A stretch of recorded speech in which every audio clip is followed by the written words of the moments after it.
I placed my phone face down on the white tablecloth with careful precision, interrupted the waiter mid-pour to cancel the champagne, and said to Lauren, "We're not getting married." Her laugh caught in her throat.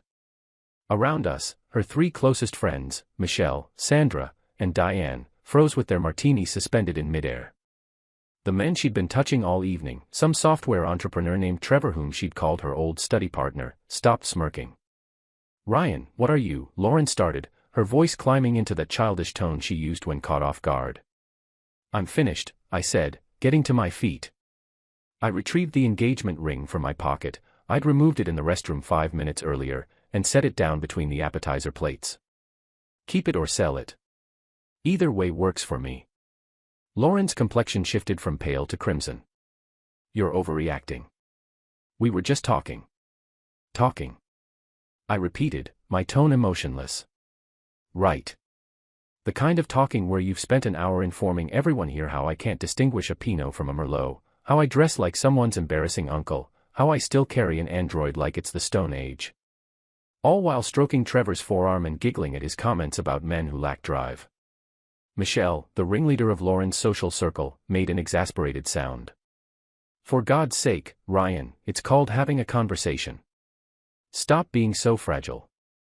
I looked at her with newfound clarity. Michelle, who persuaded Lauren to plan a week-long bachelorette trip to Miami. Michelle, who constantly remarked how Lauren was compromising by dating a literature teacher instead of an attorney or executive. Michelle, who now regarded me like I was ruining her amusement. "Here's something worth noting," I said, pulling out my wallet and dropping $300 on the table, more than enough for my share in the tip. "I spent half a year organizing a wedding for someone who's been using me as entertainment. That ends right now." "Ryan, sit down," Lauren hissed, her eyes darting nervously around the restaurant. Other patrons were beginning to stare. "You're causing a scene." "No, Lauren, you created the scene. I'm simply exiting it." Trevor finally spoke, his voice dripping with superiority. "Look, maybe if you weren't so." I turned toward him and something in my expression made him stop mid-sentence. "Trevor, correct? I researched you while I was washing my hands. 28 million from selling your company. Remarkable achievement. But here's something more remarkable, I sleep peacefully knowing I've never had to purchase someone's attention. Have a pleasant evening." I walked out of that upscale bistro into the Boston night air and felt like I could breathe freely for the first time in months. The following morning, my phone displayed 43 missed calls and 29 text messages. I ignored every single one, went running, then called my brother William. "Please don't tell me you actually called off the wedding," he said when he answered. "Called off the wedding?" Silence, then, thank Christ. I laughed, genuinely surprised. "I thought you approved of Lauren." "I approved of Lauren 3 years ago. The Lauren you proposed to last year. That version was acceptable. The Lauren of recent months." He exhaled heavily. "That Lauren was transforming into someone I didn't recognize. And you were becoming someone I barely knew. Mom and I were concerned. Mom's aware. Mom's been praying you'd see the light since Lauren insisted on that resort wedding plan that would have cost you $35,000. Ryan, you're a teacher. You earn decent money, but you're not wealthy. Lauren knew that when you started dating." I sat on my apartment balcony overlooking the city. Her friends kept pushing. Michelle especially. Michelle's a leech who survives on her trust fund and divorce settlement. She's never held a real job, and she was grooming Lauren to follow the same path. Marry for wealth, not love. Trevor's wealthy, I said quietly. I looked into his background. He sold his startup for $28 million 2 years ago. And that's why Lauren was all over him. Ryan, I'm sorry, but you avoided a disaster here. Perhaps I had. That weekend, I didn't return Lauren's calls or read her messages. I blocked Michelle, Sandra, and Diane on every platform. Monday, I returned to teaching American literature to my junior class as if nothing had changed, except everything had changed. My students noticed immediately. "Mr. Patterson, you seem different," said Harper, one of my sharpest students, after class. "Different how?" "I'm not sure." "Lighter. You're smiling more." I hadn't realized I'd been smiling less before, but she was perceptive. For months, I'd been carrying the burden of Lauren's expectations, her friends' judgments, and my own mounting doubts. Now that weight had lifted.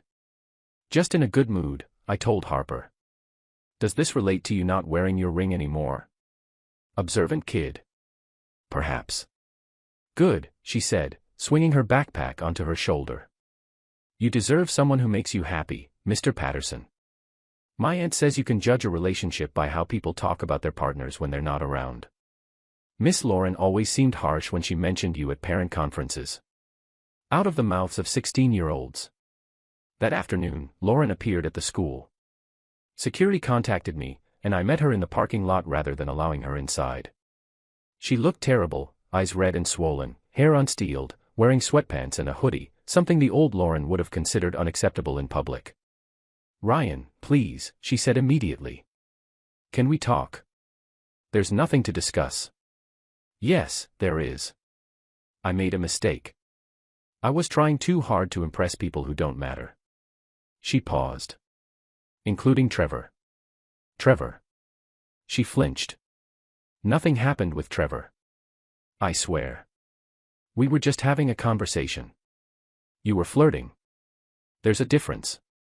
Fine. Yes, I was flirting. I was being stupid and insecure.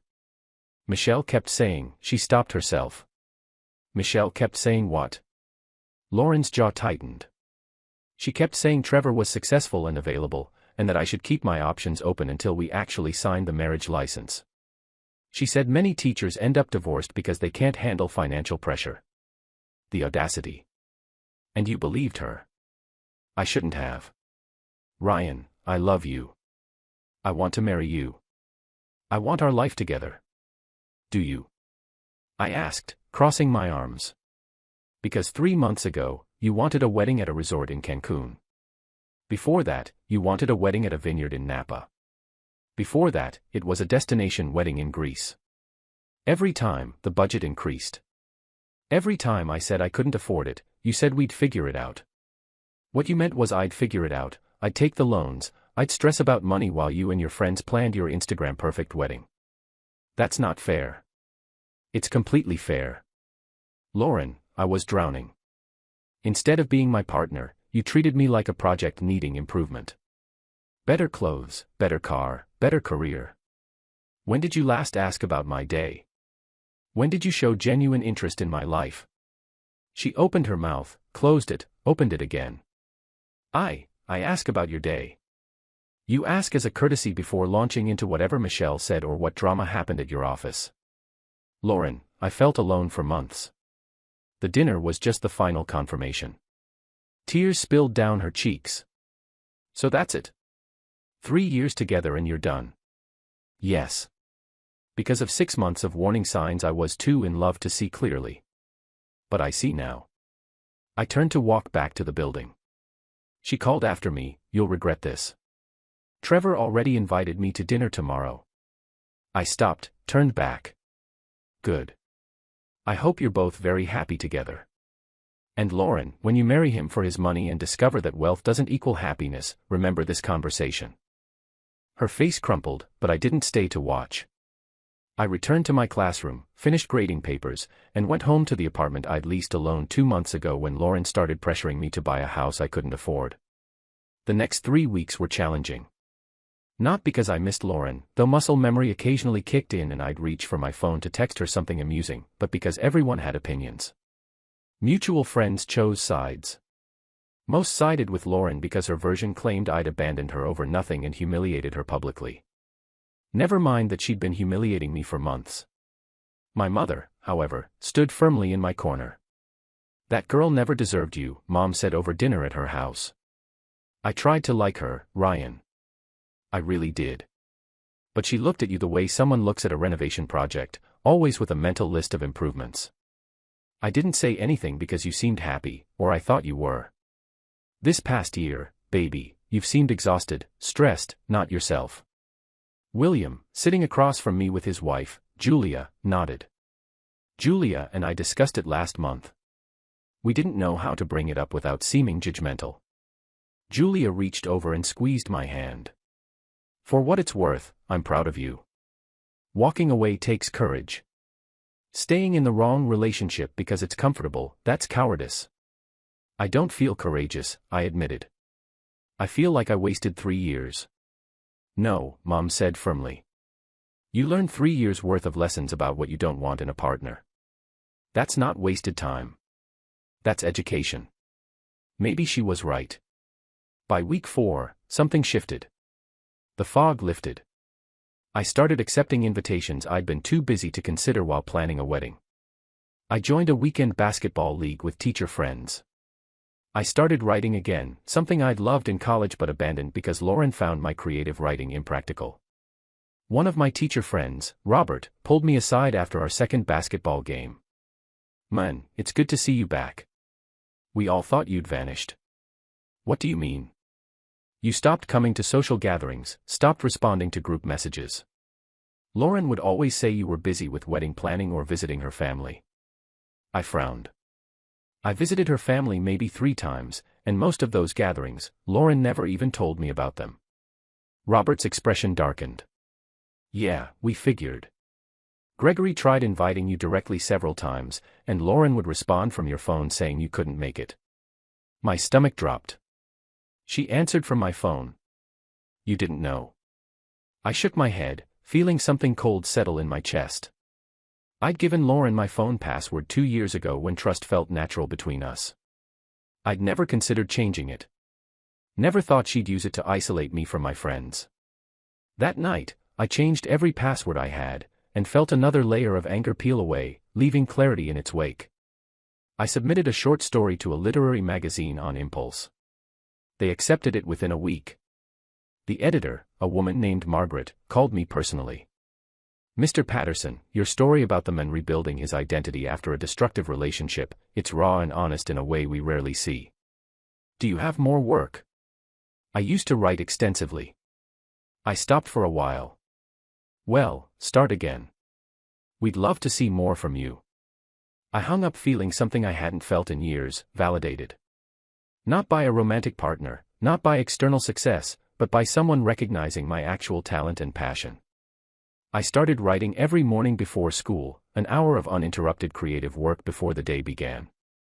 Stories poured out of me, stories I'd been suppressing for years thinking they didn't matter, thinking teaching was enough, thinking Lauren was right when she said writing was a hobby, not a real pursuit.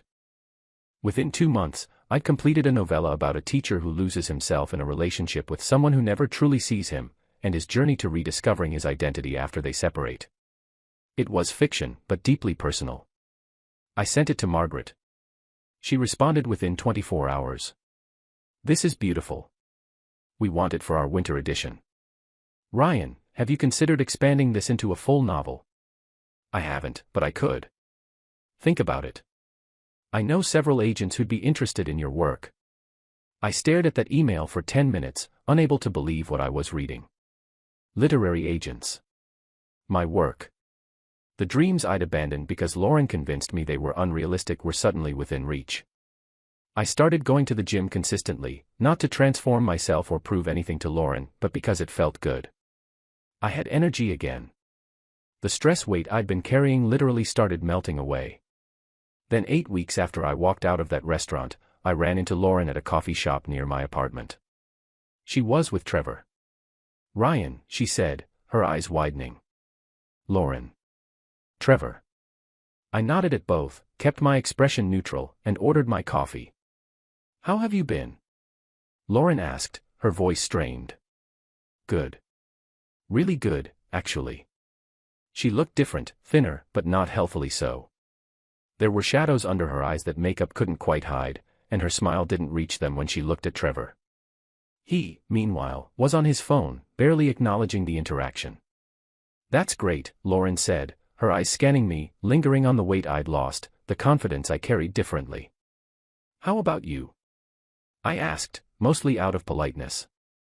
Oh, we're wonderful, she said quickly, grabbing Trevor's arm. He glanced up from his phone, offered a perfunctory smile, and went right back to scrolling. Trevor's taking me to Hawaii next month. That sounds nice. The barista called my name. I grabbed my coffee, turned back to them. Have a good day. As I walked out, I heard Trevor say, "Who was that?" And Lauren's quiet response, "No one important." The words should have stung. Instead, I smiled because I knew the truth. I was important, just not to her, and that was perfectly fine. 3 months after the cancelled wedding, my life looked completely different. The literary magazine published my short story, and the response was overwhelming. Readers reached out sharing their own stories of toxic relationships and reclaimed identities. Margaret forwarded messages from 3 different literary agents asking if I had representation. I chose an agent named Elizabeth Foster. Within 2 weeks of signing with her, she'd pitched my novella to 5 publishers. "You've got something special here, Ryan," Elizabeth said during our first phone call. "The voice is authentic, the emotion is raw, and the market is hungry for male protagonists who show vulnerability without weakness." I coached the school's creative writing club, something I'd volunteered for when the previous teacher retired. My students' work was incredible, and watching them discover their voices reminded me why I became a teacher in the first place. One student, a quiet senior named Natalie, submitted a piece about her immigrant parents' struggles that made me tear up in the empty classroom. "This is publication quality," I told her the next day. "Really?" Her eyes went wide. "Really? I'm going to connect you with my editor at the literary magazine. They have a youth section. Would you be okay with me sharing your work?" Natalie's essay was published 6 weeks later. At the school assembly where we celebrated, she thanked me in front of everyone, and I felt a pride that had nothing to do with my own success and everything to do with helping someone else find theirs. I reconnected with old friends I'd drifted away from during my relationship with Lauren. Several of them had wanted to say something about how Lauren treated me but didn't know how. "She was dismissive of you," my friend Gregory said over beers one night. "Every time we'd all hang out, she'd correct you or contradict you in front of everyone. It was uncomfortable. Why didn't you say something?" "Because you seemed committed to making it work. Sometimes people have to figure things out on their own." "But man, we were all relieved when William told us you called off the wedding." "William told you?" Gregory laughed. "William sent a group text that just said, 'Ryan's free,' with like 5 celebration emojis. We all knew what it meant. The idea that my friends had been waiting for me to wake up was both humbling and heartbreaking. But it also meant I had a support system I'd forgotten existed. I also started dating again. Nothing serious, I wasn't ready for serious. But casual coffee dates and dinners with interesting women reminded me that connection shouldn't feel like work. It should feel easy, natural. One woman, Kara, was a librarian at the downtown branch. We met at a mutual friends gathering, bonded over our shared love of classic literature, and went on 3 dates before mutually agreeing we were better as friends. But even that felt healthy, no drama, no games, just 2 adults communicating honestly. "You're good at this," Kara said during our Just Friends coffee date. "At what?" "Being genuine. It's rare. Most people I meet are performing some version of themselves they think I want to see. You're just you." I'd never thought of myself as particularly special. But maybe that was Lauren's voice in my head telling me I was ordinary, average, nothing remarkable. Kara was right. I was genuine, and that was valuable. By month 5, Lauren's social media presence had changed dramatically. She'd gone from posting constantly, carefully curated photos of her perfect life, to radio silence for 2 weeks. Then suddenly a flurry of posts. Trevor at expensive restaurants. Trevor's penthouse view. Trevor's car collection. It looked desperate. Michelle commented on every post with excessive enthusiasm. Power couple. Living your best life. This is what you deserve. But I could read between the lines. The smile in Lauren's photos didn't reach her eyes. The captions were trying too hard. When he surprises you with dinner at a 5-star restaurant. Living the life I always dreamed of. The whole thing screamed, "Look how happy I am," to an audience that wasn't buying it. My mother, who somehow still followed Lauren's social media, showed me the posts one afternoon when I stopped by for lunch. "This is sad," Mom said, scrolling through photo after photo. "She's trying so hard to prove she made the right choice." "Let her prove it then," I said gently. "I hope she finds happiness." "Do you really?" I thought about it. "Yeah, I do. Just not with me." Then William called me. Did you see? See what? Lauren and Trevor broke up. It's all over social media. Apparently he dumped her for some model he met at a charity event. I hadn't been on social media in weeks. I logged in. Sure enough, Lauren's relationship status was back to single. The photos with Trevor were gone, all of them scrubbed from her profile. And there was a single post from earlier that day, sometimes what glitters isn't gold. Lesson learned. The comments were a mix of supportive friends and nosy acquaintances asking what happened. Lauren hadn't responded to any of them, but Michelle had commented, "You're better off. He didn't deserve you." The irony was palpable. "I'm not going to lie," William said. "Part of me feels bad for her. Part of me does too," I admitted. "But not enough to reach out." "Good. Don't. She made her choice and has to live with it. You've built something real for yourself. Don't let her pull you backward." He was right.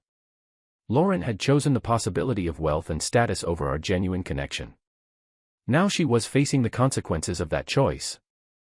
2 days later, Sandra, one of Lauren's friends who'd been at that disastrous dinner, reached out. "Ryan, I know this is weird, but I wanted to apologize. Michelle had all of us convinced that you weren't good enough for Lauren, that she deserved someone more successful. But watching what happened with Trevor and seeing Lauren now, we were wrong. You were good to her, and we helped her throw it away. I'm sorry. I appreciated the apology, but I also recognized it for what it was, too little, too late." The 6-month mark arrived, and with it an unexpected message. Not from Lauren, from Michelle. "Ryan, I know you probably don't want to hear from me, but I feel like I owe you an apology. I was a terrible friend to Lauren, and I pushed her toward Trevor when she should have appreciated what she had with you. She's been miserable since the breakup, and I realize now that I projected my own issues onto her relationship.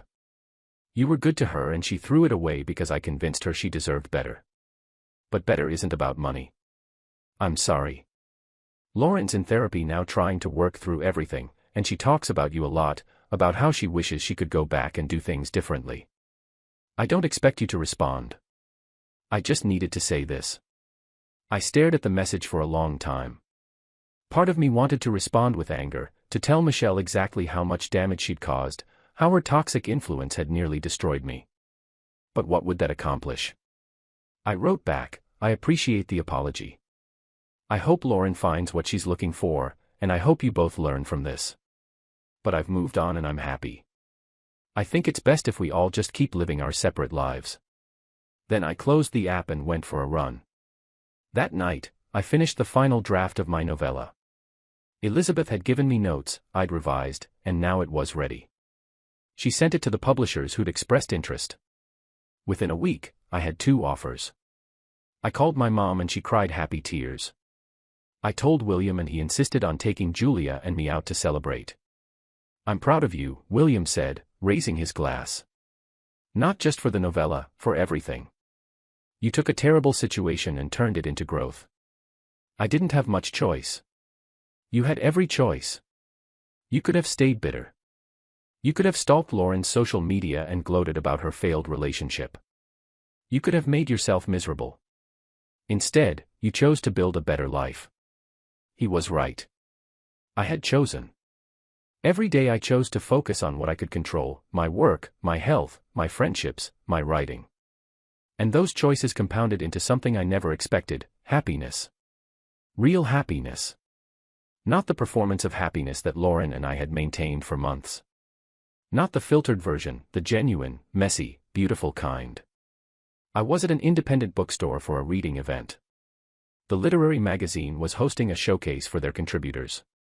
My novella excerpt was being featured alongside work from 5 other writers. I'd invited my family and close friends. The bookstore's reading room was packed with nearly 90 people, and I was nervous in a way I hadn't been since my first day of teaching. Robert and Gregory sat in the 3rd row, both giving me thumbs up. My mother and William were front and center. Even some of my former students had shown up, including Harper and Natalie. But when I stood up to read, the nervousness faded. I read the opening chapter, a scene where the protagonist realizes his fiancée has been slowly erasing who he is, piece by piece, until he barely recognizes himself. I read about his decision to walk away even though it terrified him. I read about his first steps toward rebuilding, the fear and freedom intertwined. The room was silent except for my voice.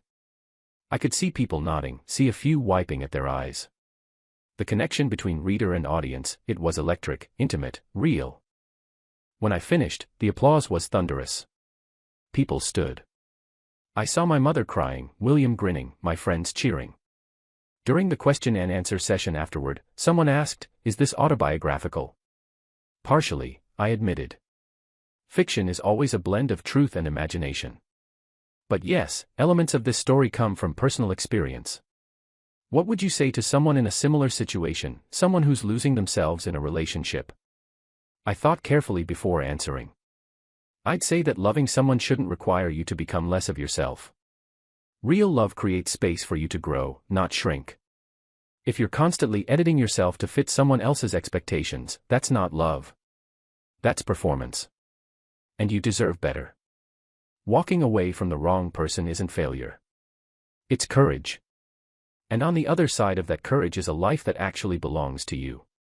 More applause. A few people nodding vigorously. After the event, people came up to buy copies of the magazine and get them signed. It felt surreal signing my name in books, talking to readers about my work, hearing how my words had resonated with their own experiences. Natalie waited until the crowd thinned, then approached with her parents. "Mr. Patterson," she said, "this is my mom and dad. They wanted to thank you for believing in me." Her mother, a small woman with kind eyes, gripped my hand. "You changed her life. She actually wants to go to college now to study writing. Before your class, she thought she had no future." I felt my throat tighten. Natalie's the one with the talent. I just helped her see it. "No," her father said firmly. "You gave her permission to dream. That's not small." They left and I stood there for a moment, letting the weight of those words settle over me. This impact, these connections, this purpose, this was what mattered. Not fancy restaurants or expensive weddings or impressing people who didn't care about me. And then I saw her. Lauren, standing in the back of the crowd, tears streaming down her face. I finished signing the last book, thanked everyone for coming, and walked over to her. We stepped outside into the cool Boston evening. "Hi," I said. "Hi." She wiped at her tears with shaking hands. "That was beautiful, Ryan. Your writing, it was always beautiful. But this was something else. Thank you."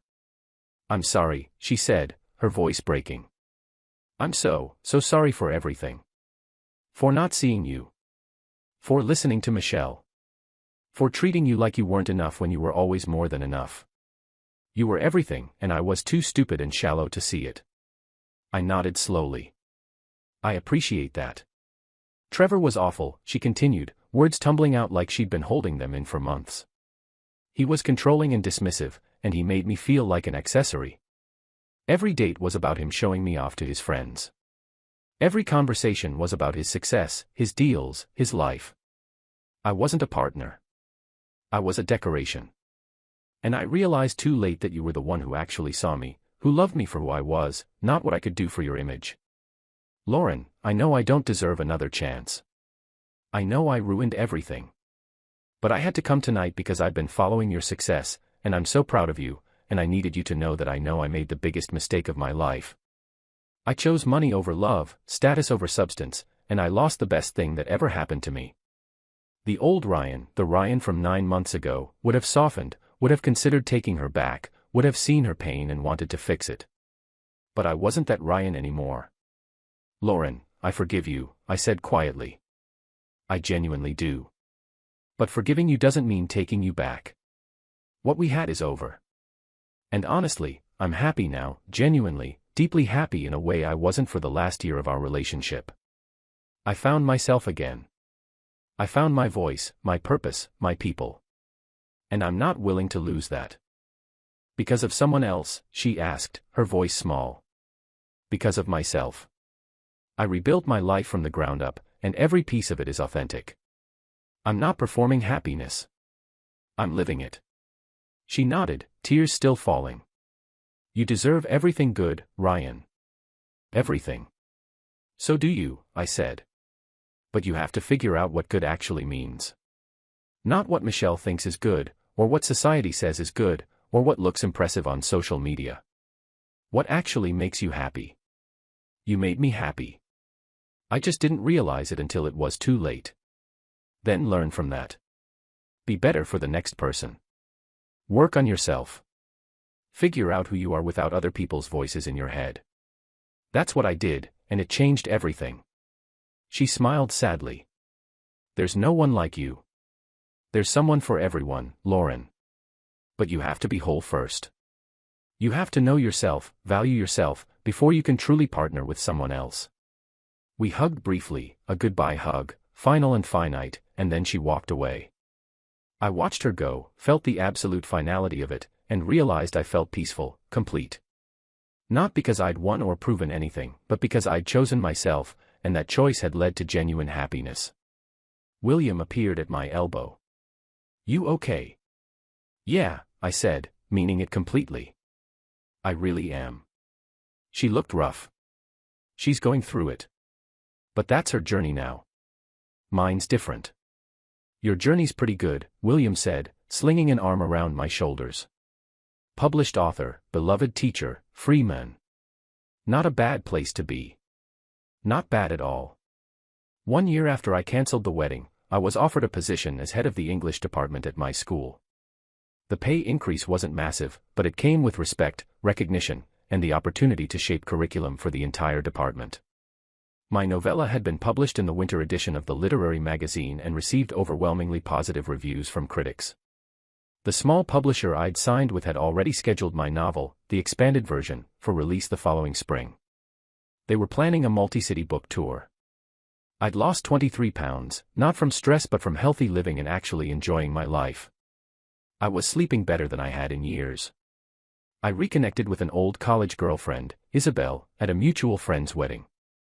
We dated briefly junior year, parted as friends when she transferred schools, and hadn't spoken in nearly a decade. She was a documentary filmmaker now, passionate about environmental issues and social justice. Within 5 minutes of conversation, I remembered why I'd liked her so much back then. You've changed, she said, her eyes bright with interest. You seem more solid, grounded. I went through some things, I said. Came out the other side different. Different good. Different better. We exchanged numbers, had coffee 2 days later, then dinner, then a weekend hiking trip where we talked for hours about everything, dreams, failures, growth, authenticity. She was nothing like Lauren. She was independent, fiercely intelligent, driven by purpose rather than status. She asked about my students with genuine curiosity, wanted to read my writing, shared her own struggles with funding her documentaries without compromising her vision. You're easy to be with, she said one night, curled up on my couch watching a foreign film she'd been wanting to see. So are you. Is that enough? She asked, turning to look at me. Easy. It's everything, I said. Easy doesn't mean simple. It means natural, unforced. It means I can be completely myself and you can be completely yourself, and somehow we fit. She kissed me then, and it felt like coming home to a place I'd never actually been before. By the time the 1-year anniversary of the cancelled wedding arrived, I didn't even remember what day it was until William texted me, "Happy Independence Day. Best decision you ever made." I laughed, texted back, "Best decision I ever made." Because it was. Lauren, from what I'd heard through the grapevine, had moved to Seattle for a fresh start. She'd cut ties with Michelle and her toxic friend group completely, started intensive therapy, and was apparently working on herself for real this time. Sandra had mentioned she'd started volunteering at a shelter and seemed genuinely committed to becoming a better person. I hoped that was true. I didn't wish her ill. I just didn't wish her back. That night, Isabel and I cooked dinner together in my apartment. Nothing fancy, just pasta with homemade sauce, garlic bread, a good wine. We moved around the kitchen in easy synchronicity, her chopping vegetables while I stirred the sauce, both of us talking about our days. She told me about her upcoming documentary project on climate refugees. I told her about my students' latest essays on identity and belonging. After dinner, we sat on the balcony watching the city lights flicker on as dusk settled over Boston. "I'm happy," I said suddenly. "Good," Isabel replied, leaning her head on my shoulder. You should be. I mean it. I'm actually, genuinely happy. I didn't think I'd get here.